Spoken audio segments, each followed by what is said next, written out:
La Facture, émission numéro 438. Aujourd'hui, les conséquences dramatiques d'une épilation au laser. Lorsque ça s'est terminé, bien là, je pleurais. On pouvait voir partout, il avait fait l'épulsion où j'avais été brûlée. Aussi, que penser du marketing agressif du sélection du Reader's Digest?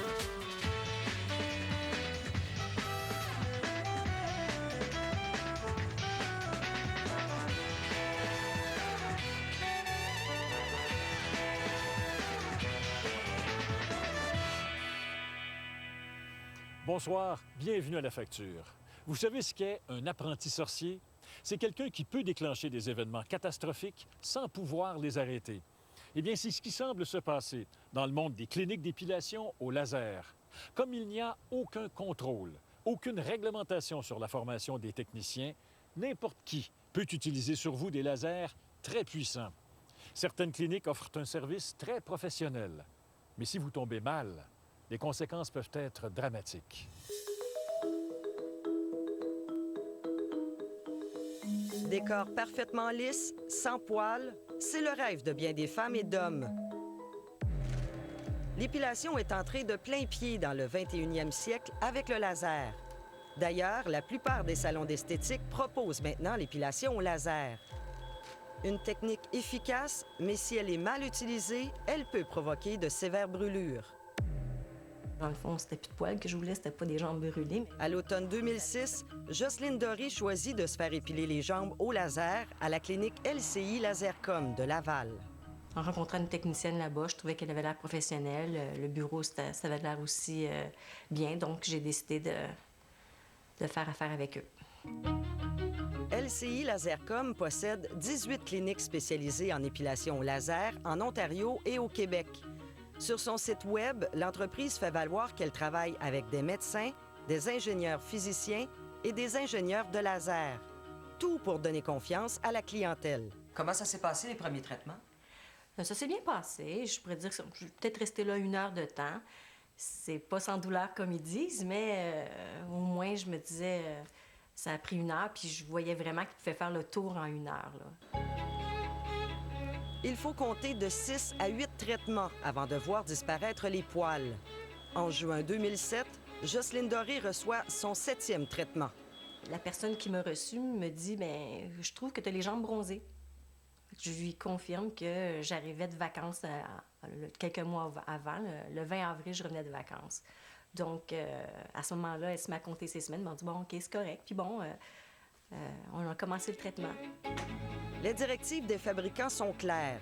L'épilation au laser ne doit pas se faire sur une peau trop bronzée. Et au cours du traitement, là, je sentais vraiment des douleurs là, inhabituelles, puis que je me disais, c'est pas normal. D'ailleurs, je lui faisais peur là, durant le traitement. Ça me fait mal, ça me fait mal. Puis on me disait, bien, c'est normal. Moi, étant donné que j'ai quand même une tolérance assez élevée à la douleur, bien, je me dis, bien, c'est la technicienne, donc elle sait de quoi elle parle. Là. Fait que on a continué le traitement à ce moment-là.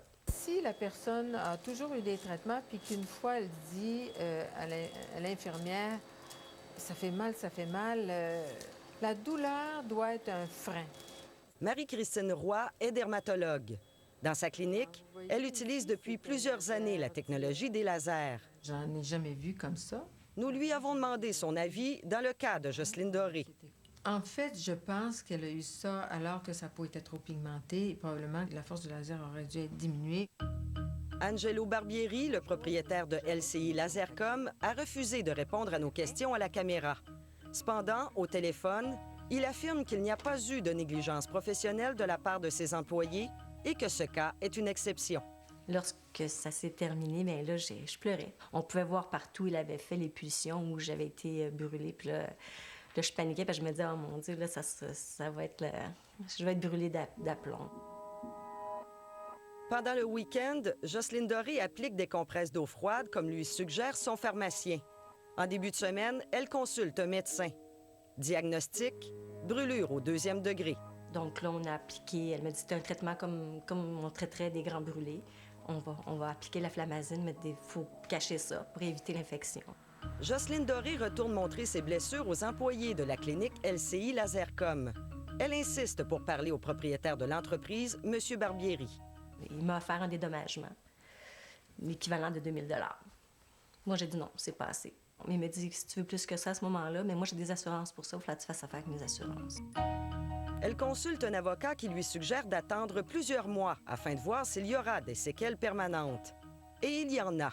C'est moins apparent, surtout que là, j'ai les jambes très, très blanches. Mais la jambe droite, elle, ça va rester, là. On m'avait dit, si après 2 ans, ça revient pas, il y a peu de chances que ça revienne. En mars 2008, Jocelyne Doré envoie une mise en demeure au propriétaire de LCI Lasercom, Angelo Barbieri. Monsieur Barbieri, il m'a retéléphoné pour me dire, ben écoute, je pensais on s'était parlé puis que c'était correct, puis j'aurais cru que j'aurais pas pensé que ça. On n'est pas aux États-Unis ici, tu sais, pour que tu me demandes ce montant-là. Elle réclame un peu plus de 65 000 $, 50 000 $ pour les ennuis, douleurs et préjudices esthétiques et 15 000 $ en dommages exemplaires. On a raison de s'inquiéter comme population. Ah oui, parce que ce sont des appareils qui sont très puissants. Habituellement, les appareils qui sont utilisés pour l'épilation, c'est des lasers de classe 3, B et 4 qui sont très puissants. Alors, il faut quand même être très prudent là, parce qu'on peut brûler quelqu'un. D'ailleurs, à la Cour des petites créances, une dizaine de patients de plusieurs autres cliniques ont réclamé et obtenu des dédommagements pour des brûlures. Le problème au Québec, c'est que n'importe qui peut manipuler ces lasers. C'est pourquoi un comité relevant du ministre de la Santé recommande depuis septembre dernier que les techniciens de laser reçoivent obligatoirement une formation spécifique. Mais en ce moment, c'est le néant. Il n'y a rien qui entoure ça. Il n'y a aucune loi qui légifère l'épilation au laser. C'est pour ça que vous pouvez voir des cliniques ou des instituts d'épilation au laser n'importe où, mais sans savoir si réellement il y a des vérifications qui sont faites. Il faut qu'il se passe quelque chose. Bien, il va se passer quelque chose. Ça nous apparaît assez évident, là. Ne serait-ce que parce que c'est une activité qui est en expansion. Le docteur Yves Robert est secrétaire du Collège des médecins du Québec. Bien que l'épilation au laser ne soit pas un acte médical, l'organisme est préoccupé par ce problème. Il a récemment créé un comité qui fera le point sur tout ce qui touche de près ou de loin à la chirurgie esthétique au laser. Dans ce sens-là, il y a certainement une hypothèse qu'on est en train d'explorer, c'est celle de recommander d'assujettir ces opérateurs de laser à un ordre professionnel quelconque. On pourrait faire en sorte que de tels opérateurs puissent avoir une mise à jour continue de leurs compétences et s'assurer qu'ils opèrent de façon appropriée. Et ça permettrait à un éventuel patient de porter plainte quelque part contre quelqu'un qui a des pouvoirs pour intervenir. Monsieur Barbieri, j'aimerais ça qu'il se rende compte, regarde, oui, je l'ai fait la faute, puis j'ai utilisé les moyens pour plus que ça se reproduise, puis voilà, je te dédommage. C'est ce que je souhaitais. Jocelyne Doré n'avait pas les moyens d'entreprendre de longues et coûteuses procédures judiciaires. Elle a finalement accepté un dédommagement de 8 000 $. La facture a appris que le ministère de la Santé avait écrit au ministère de l'Emploi pour demander qu'une formation soit mise sur pied pour les techniciens qui manipulent ces lasers. Une formation qui deviendrait obligatoire. Il est grand temps. Ces cliniques existent depuis près de 10 ans.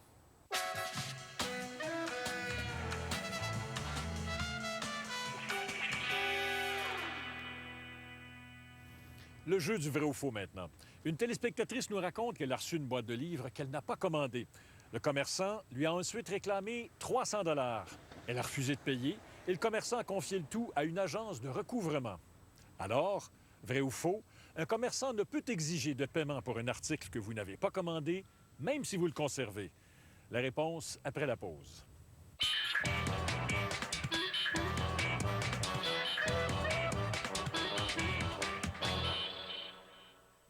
Beauté désespérée, c'est ce soir 20h à Radio-Canada. Jusqu'où peut-on aller dans l'art de la séduction? OK, ici, on est-tu prêt, mon bébé? Jusqu'à imaginer des journées de pure folie. Ah, c'est mais c'est du fun! Jusqu'à faire vivre des moments de pur bonheur. Voyons, c'est trop. Et attention, la séduction, c'est contagieux. Dans ma tombe, je vais avoir encore ce souvenir-là. Et ça fait des petits. Dans le premier épisode, voyez les répercussions dans les villages déjà visités. Avec Danny Turcotte, la petite séduction des mercredis 20h. À Radio-Canada. Et ça, monsieur, là, c'est pas durable. Puis c'est pas pire équipé. Je peux me brancher là, je peux parler là. Ça, c'est un Bluetooth et ça, c'est une prise d'iPod. Ah, tu m'avais l'air à connaître ça un peu. Un peu pas mal, je dirais. Le siège avec les petites bouboules de bois, ça venait pas avec, ça? Ah non, non, ça, c'est moi qui ai mis ça. Pourquoi? Juste pour être sûr. La Sentra de Nissan, à partir de seulement 169 $ par mois, toujours livré avec le gros bon sens. Je ne veux pas juste être belle pour mon âge. Je veux être belle. Point final. La nouvelle gamme Neutrogena Ageless Intensives combat l'apparence des signes du vieillissement au moyen d'ingrédients et technologies d'avant-garde recommandées par les dermatologues. Par exemple, l'hydratant Rides Profonde avec Rétinol SA. Il atténue l'apparence des rides même les plus profondes en 4 semaines seulement. Je me trouve belle aujourd'hui. Et demain, je serai encore plus belle. Ageless Intensives. Des résultats qui se voient. Neutrogena.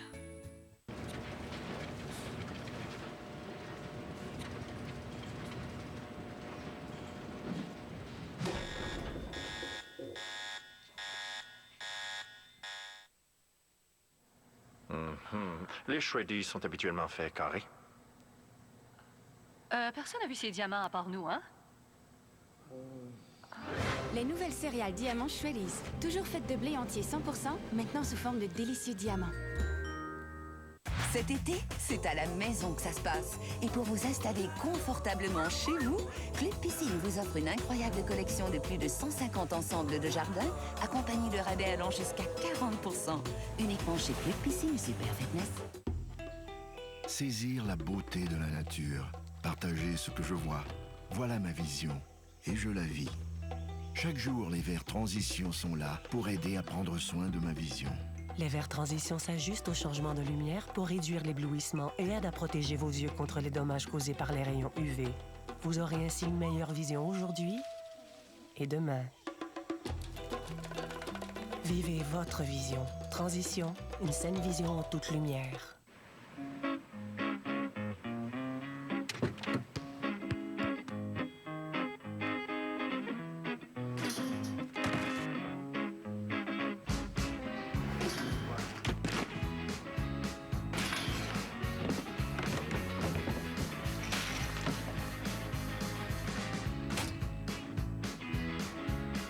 La toute nouvelle Mitsubishi Lancer Sportback. Capable d'en prendre. Cet été, c'est à la maison que ça se passe. Et pour vous installer confortablement chez vous, Club Piscine vous offre une incroyable collection de plus de 150 ensembles de jardin, accompagnés de rabais allant jusqu'à 40%. Uniquement chez Club Piscine Super Fitness.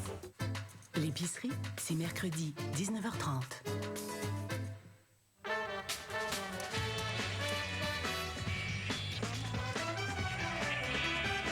La facture.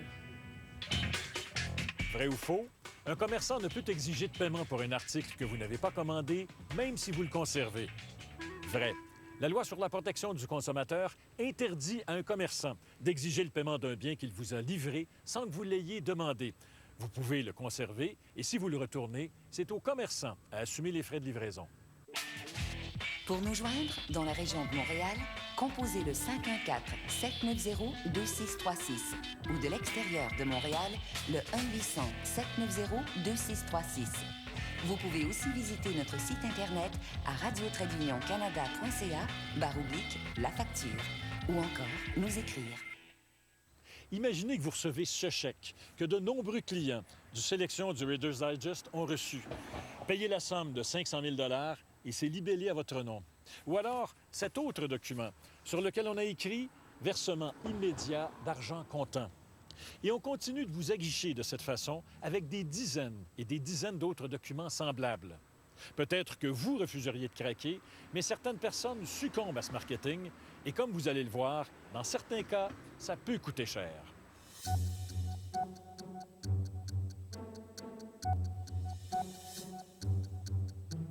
Depuis 2004, l'année où elle s'est abonnée à la sélection du Reader's Digest, Jeanne d'Arc-Lavoie est littéralement bombardée de courriers. Reader's Digest ne vend pas seulement un magazine, mais aussi des livres, des CD, des DVD et toutes sortes de produits de consommation. Vous en avez reçu combien de lettres comme ça? Mon doux. J'en ai jeté 3 sacs de vidange la semaine passée, puis il m'en reste encore à peu près 3 sacs. C'était quoi, une lettre par semaine? 2 lettres par semaine? Ah, mon doux. Moi, j'ai reçu jusqu'à 6 lettres dans la même semaine. À n'en juger par les documents que Mme Lavoie nous a remis, on constate que Reader's Digest a des techniques de marketing fort sophistiquées. Les offres de produits sont presque toujours accompagnées d'une invitation à participer à différents concours. Ces offres sont personnalisées et fort attrayantes, comme ce document envoyé à Mme Lavoie en 2007, où on la désigne comme une cliente exceptionnelle qui a été sélectionnée pour le sweepstake. Christian Desilets est professeur de publicité sociale à l'Université Laval.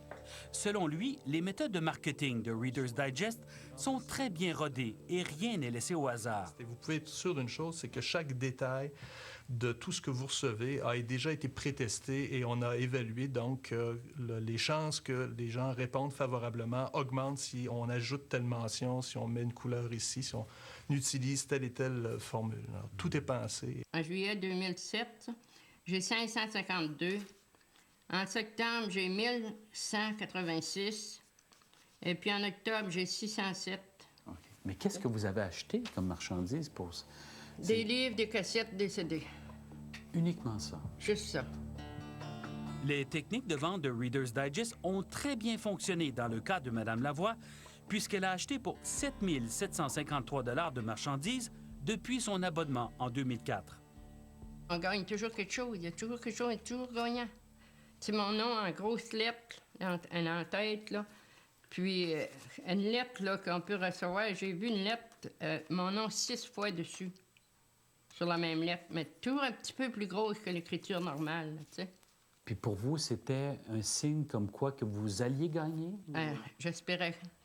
Ben oui, je me disais, ils peuvent pas faire ça, tu sais, puis pas faire ça à tout le monde. C'est bel et bien une méthode couramment utilisée. Un des éléments clés dont nous a parlé Christian Desilets repose justement sur la personnalisation des documents que l'on envoie. Celui-ci, par exemple, a toutes les allures d'un document officiel notarié sur lequel on indique que Mme Lavoie est éligible à une rente mensuelle. Son nom, accolé à de grosses sommes d'argent, y apparaît à maintes reprises. Plus frappant encore, cet autre document difficile à comprendre qui confirme un déblocage de fonds au bénéfice de Mme Lavoie. Il y a tout un discours qui laisse entendre que vous avez peut-être déjà gagné. On vous dit pas ça, mais tous les mots sont pensés, calibrés pour vous donner cette impression que vous avez déjà gagné, mais on ne peut pas vous le dire. D'ailleurs, en mars 2007, la Régie des alcools, des courses et des jeux, qui octroie les permis de concours publicitaires au Québec, avait donné raison à un plaignant qui reprochait à Reader's Digest de lui avoir laissé croire, à tort, qu'il était le gagnant d'un prix de 32 500 $. Selon Reader's Digest, c'est un cas isolé. Toutefois, en juillet 2007, soit à peine 3 mois après ce jugement, Jeanne d'Arc-Lavoie recevait cet avis de dépôt pour versement des prix. Sur cet avis, qui peut porter à confusion, on indique que Mme Lavoie est bénéficiaire et qu'une lettre de garantie a été déposée par une banque au nom de Reader's Digest pour le versement des prix. Vous étiez convaincu que vous étiez tout près du but, là? Ben oui, j'espérais, oui. Je me disais, elle m'a gagné quelque chose certain avec tout ce qu'ils écrivent et tout ce qu'ils disent. Les apparences de chèques, ça, c'est autre chose. C'est-à-dire qu'il faut... on va teaser les gens, on va les aguicher un peu. Il faut d'abord jouer avec le rêve énormément, comme font les casinos, comme font les loteries en général. Il faut vraiment faire rêver les gens. Donc, c'est des gens qui veulent rêver, qui ont l'espoir de gagner facilement de l'argent et rapidement. Ces tactiques ont pour seul objectif de vendre des produits. Nous avons demandé à Reader's Digest de répondre à nos questions à la caméra. L'entreprise a refusé. Mais dans une série de documents qu'elle nous a fait parvenir, Reader's Digest estime que les règlements du concours sont clairs. Dans le texte des règlements, il est écrit qu'il n'est pas nécessaire d'acheter pour participer au tirage. On a aussi inclus 2 enveloppes réponses que la compagnie joint à ses envois. Une enveloppe « Oui » pour acheter la marchandise proposée et une où vous refusez l'offre. Sur les deux, il est inscrit que vous participez au sweepstake. Selon la compagnie, 75 % des gens utilisent l'enveloppe non, donc participent sans acheter. Je suis sûr que Sélection du Reader's Digest respecte la loi, c'est une mécanique vraiment bien huilée. Cependant, sur le plan éthique, il est clair qu'il n'y a pas une prépondérance de mise en garde par rapport à toutes les insinuations. Il est loin de là. Alors, c'est pas parce que je vous fais 1, 2 ou 3 petites mises en garde, parfois dans petits caractères, que les gens vont voir ça. C'est loin d'être le cas. Là. Les mises en garde auxquelles fait référence notre spécialiste en marketing sont les mentions légales et les règlements du concours qu'on ne peut lire facilement à moins d'être muni d'une loupe. Selon maître Isabelle Durand, d'Options Consommateurs, le lecteur peut facilement y être induit en erreur. Quand on regarde les caractères, quand on regarde aussi la quantité qu'il faut lire, c'est pas un texte qui est facile à lire. Malheureusement, c'est souvent les gens les plus vulnérables qui vont être à même de peut-être pas comprendre correctement les règlements du concours. C'est difficile à lire, hein? Régent Thériault est porte-parole à la Régie des alcools, des courses et des jeux, qui a pour mandat de surveiller les concours publicitaires et veiller à la protection du public. Leur concours comme tel ne cause pas problème. Les prix sont tirés aux dates prévues, etc. Mais on a reçu quelques plaintes de consommateurs qui prétendent qu'ils portent à confusion. C'est-à-dire qu'ils laisseraient croire que quelqu'un a gagné. Et ça, effectivement, ça cause problème. Le 7 janvier dernier, la Régie a fait parvenir une lettre à Reader's Digest, lui faisant part de son inquiétude face aux plaintes qu'elle reçoit toujours à son sujet, notamment à savoir qu'on a laissé croire à des personnes qu'elles avaient gagné un prix donné. Nous, on a confiance qu'en interpellant Reader's Digest à l'effet de se comporter comme un citoyen corporatif responsable, qui a avantage à avoir une image positive. On pense qu'il va comprendre, puis on pense que ça devrait se régler effectivement. Reader's Digest affirme qu'elle est en relation constante avec la Régie. Quant à Jeanne d'Arc Lavoie, depuis quelques mois, elle ne répond plus aux offres de la compagnie.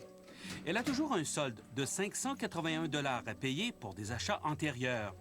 Aujourd'hui, Mme Lavoie affirme qu'elle a perdu confiance parce qu'elle a constaté que ses chances de gagner n'augmenteront pas en achetant de la marchandise. On se questionne aussi au niveau du fait que si le consommateur achète dans le but d'augmenter ses chances au concours, mais non pas dans le but de s'attribuer des livres ou de les lire en tant que tels, ces livres-là, est-ce que le consommateur a à ce moment-là donné un consentement libre et éclairé à l'achat qui a été fait? Et là, on parle de milliers de dollars. Je pense que ce serait une question à soumettre à un tribunal.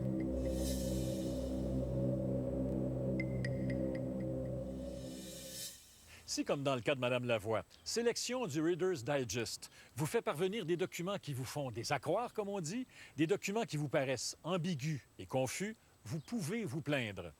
Au Québec, adressez vos plaintes par écrit à la Régie des alcools, des courses et des jeux. Dans les autres provinces, vous devez joindre le Bureau de la concurrence du Canada. Pour plus de détails, rendez-vous sur le site Internet de la Facture.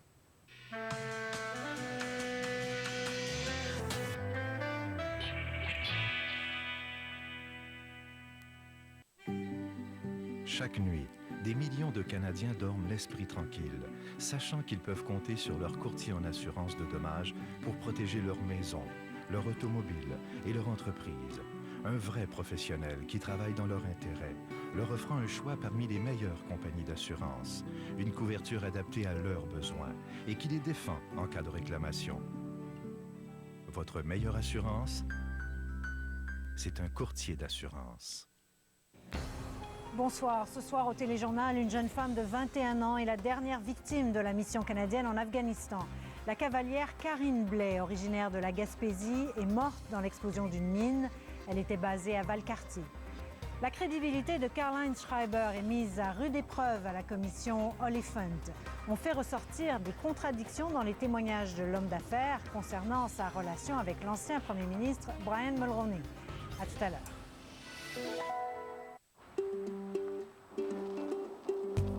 Vous avez le droit d'aimer votre voiture. Vous avez le droit à plus de 1100 km par plein. Vous avez le droit à l'adrénaline. Vous avez le droit à tout le wow de la technologie européenne. Vous avez le droit à l'ingénierie allemande accessible dès maintenant, avec un taux jamais vu de 0% de financement à l'achat sur toutes les Volkswagen. Comme un bisou, tu viens m'éveiller, viens me caresser la joue. Bonjour soleil. Offrez-vous une collation santé avec les craquelins Triscuit faits de grains entiers à 100%. De bonnes habitudes, ça se tisse au quotidien. Cet été, c'est à la maison que ça se passe. Et pour vous installer confortablement chez vous, Club Piscine vous offre une incroyable collection de plus de 150 ensembles de jardin, accompagnés de rabais allant jusqu'à 40%. Uniquement chez Club Piscine Super Fitness. Cirque du Soleil vous invite dans un monde trépidant où les plus petites créatures deviennent plus grandes que nature. OVO, du Cirque du Soleil. Billets en vente à cirquedusoleil.com.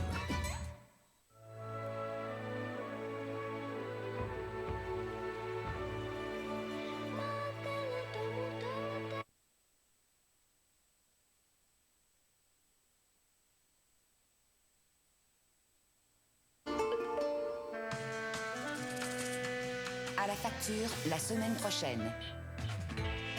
Elle s'inquiète des nouveaux amis de leur grand-mère. Ça descend tout le temps, mais on voit que le compte se vide. Et rien ne semble pouvoir les arrêter. Si on fait rien, il n'y aura pas de limite. La question de la semaine maintenant. Le Canadien de Montréal est à vendre, avec en prime le Centre Bell et le groupe spectacle Gillette. On parle de 4 à 500 millions de dollars pour le tout.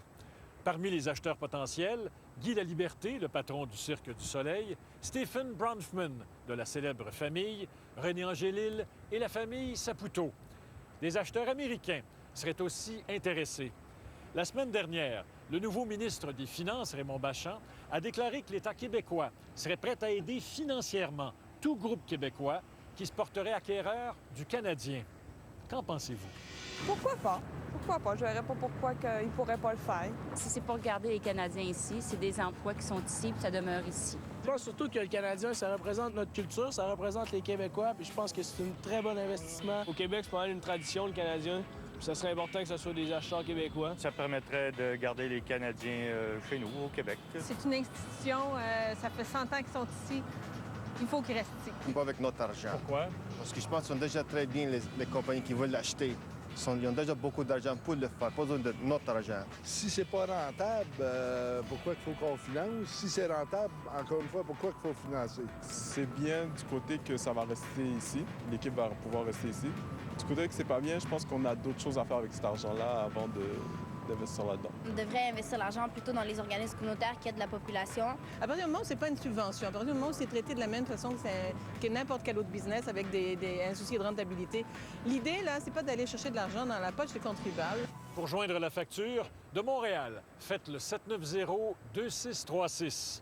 Si vous nous appelez de l'extérieur de Montréal, composez le 1-800-790-2636. Nous avons aussi une adresse Internet, alors n'hésitez surtout pas à nous faire parvenir vos commentaires et vos suggestions de reportages. Voilà, je vous quitte là-dessus. Merci beaucoup d'avoir été là. Je vous souhaite de passer une très bonne semaine.